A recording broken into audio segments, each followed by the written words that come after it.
Bonjour à toutes et tous, aujourd'hui on se retrouve pour le cinquième et dernier épisode de Devenez acteur du vivant.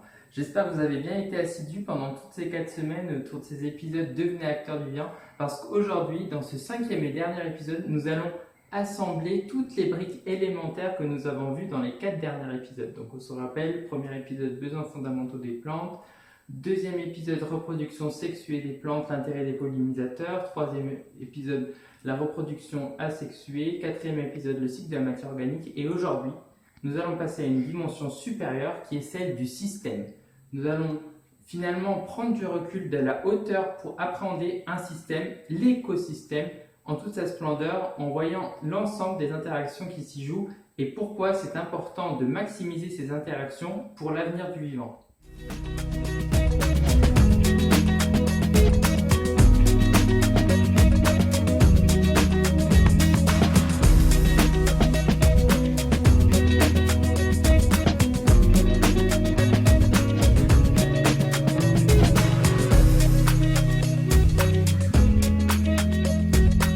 Pour cette partie théorique, du coup, nous allons revenir sur la base d'un écosystème. Alors, un écosystème, c'est un système riche en interactions, comme je vous l'ai dit avant. Donc, où il y a, comme on a vu dans l'épisode 3, la chaîne alimentaire avec les décomposeurs qui sont les vers de terre qui dégradent la matière organique, les producteurs primaires qui sont les plantes et les consommateurs qui peuvent être des animaux qui se nourrissent de plantes. Donc c'est un système riche en interactions où deux grands ensembles se rejoignent finalement. Tout ce qui est biotope, donc qui est attrait au minéral, aux facteurs extérieurs, donc qui sont le climat, la pluviométrie, la roche, les minéraux, et tout ce qui est attrait au vivant, qui s'appelle la biocénose. Donc pour bien comprendre comment ça se passe, un écosystème, quelle est son évolution naturelle, parce que oui, il faut bien croire, mais la nature, plus on la laisse évoluer, plus elle tend vers la perfection, plus elle tend vers le contrôle des ravageurs, plus elle tend vers un équilibre. Et cet équilibre, l'espèce humaine, lorsqu'elle a colonisé les milieux, l'a bien détruit et aujourd'hui on en paie les conséquences. Donc prenons l'exemple d'une prairie.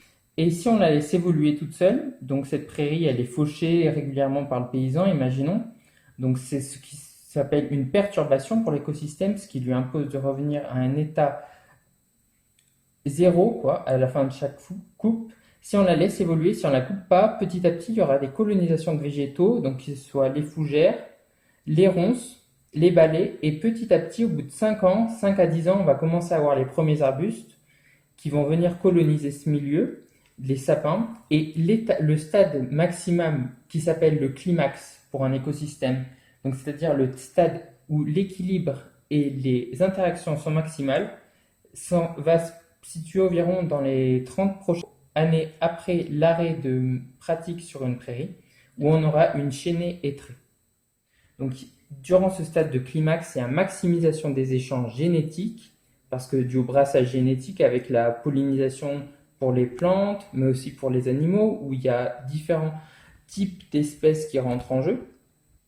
Pour cet état d'équilibre qui donne à l'écosystème le maximum de résilience, donc la résilience, c'est la capacité d'un écosystème à revenir à son état stable après une perturbation, il n'y a pas besoin d'avoir recours à la chimie pour contrôler les ravageurs, il n'y a même pas besoin de l'humain pour contrôler aussi tout ce qui est espèce, parce qu'on arrive à un vrai état d'équilibre. Le lien avec ces épisodes Devenez acteur du vivant, c'était de vous amener finalement à comment être des véritables horticulteurs vertueux par passion du vivant.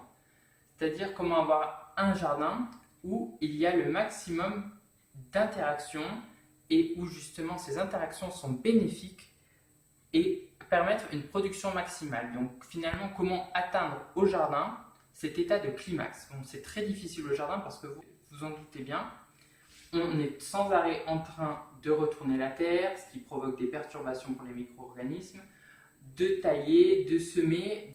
Donc on va aller faire un petit tour dans le jardin. Je vais vous montrer que malgré tout ce qu'on peut dire, un jardin, de toute façon, il faudra le savoir. Si on ne veut pas utiliser la chimie, si on ne veut pas utiliser tout ce genre de choses, il y aura des ravageurs, des parasites, mais il faut savoir les contrôler et intervenir au bon moment avec des moyens doux pour favoriser tout cela, sans compromettre le vivant.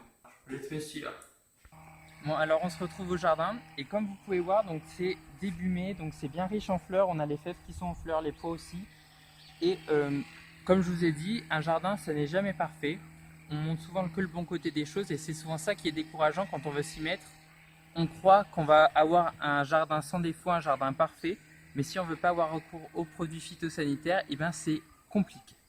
Parce que justement à cause des perturbations qu'on engendre sur le jardin. Donc pour limiter ces perturbations et favoriser les interactions entre espèces et limiter les parasites, les ravageurs, on va essayer tout d'abord de travailler le moins possible son sol. Donc c'est-à-dire qu'il faut absolument l'enrichir en matière organique de toutes les manières possibles. Donc par un paillage, soit de la tonte, comme on peut voir ici, et soit par du fumier. Parce que la matière organique, vous savez, c'est le lieu de réserve des nutriments pour que les plantes poussent. Ça retient l'eau et ça va être favorable à la plante pour qu'elle pousse durant la période estivale, pour que la terre sèche moins. Un bon réservoir pour les plantes, c'est le compost. Voilà, il est là. Et vous voyez au fond, donc se trouve une bonne réserve de vers de terre. Vous voyez, les décomposeurs de la matière organique. Donc là, c'est bon parce qu'il a un anneau rouge. Voilà, et ça c'est très bon à mettre au pied des plantes. Ça fait des bonnes réserves pour les plantes. Donc ici on peut se pencher sur des problèmes que je rencontre actuellement début mai au potager. Donc on peut voir par exemple là ici sur les févroles, mais c'est vrai aussi sur la côte de blé, que vous voyez il y a des pucerons. Donc ces petits amas noirs. Bon là pour l'instant ça se contrôle assez bien, là, ça se contrôle bien. Je les écrase un peu, mais sur celle du fond il y en a un peu moins. Mais bon, vous voyez, c'est pas compromettant à leur développement, donc c'est bon. On peut avoir une marge de tolérance. On retrouve aussi des pucerons sur les côtes de blé.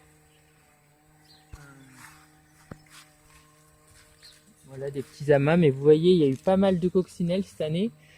Et donc du coup, ça se gère bien. Vous voyez, on en voit une autre là, une coccinelle ici par exemple. Une autre là-bas. Une autre ici, une autre ici, là il y en a deux autres. Vous voyez, c'est vraiment très très riche en coccinelles cette année.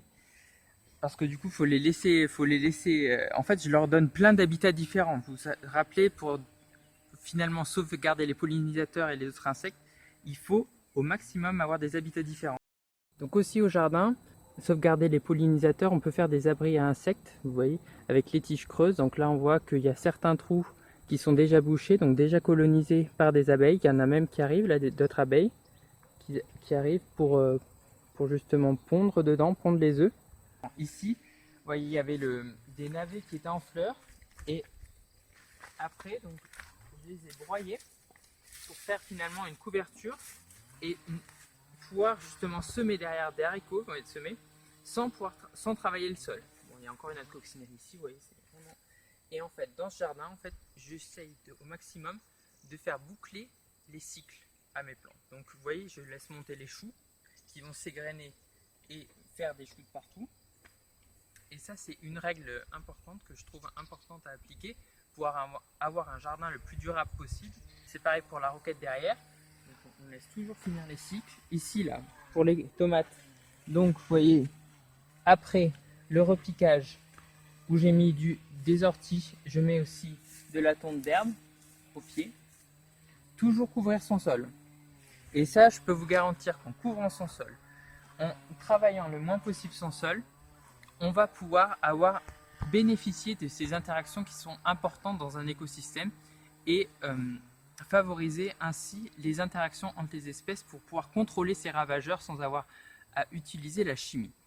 Alors là, pour les pucerons, j'utilise aussi du purin d'ortie que je vous ai présenté dans une vidéo. J'en mets une fois par semaine. Bon, ça marche pas trop, mais bon, c'est mieux que rien déjà, je pense. Je vous remercie de votre attention pour ce dernier épisode de Devenez acteur du vivant, le 5e. Et je continuerai certainement avec d'autres vidéos pour vous expliquer un peu au potager comment on pense l'espace pour l'optimiser et bénéficier le maximum de ces interactions. J'espère que ça vous a plu. À bientôt!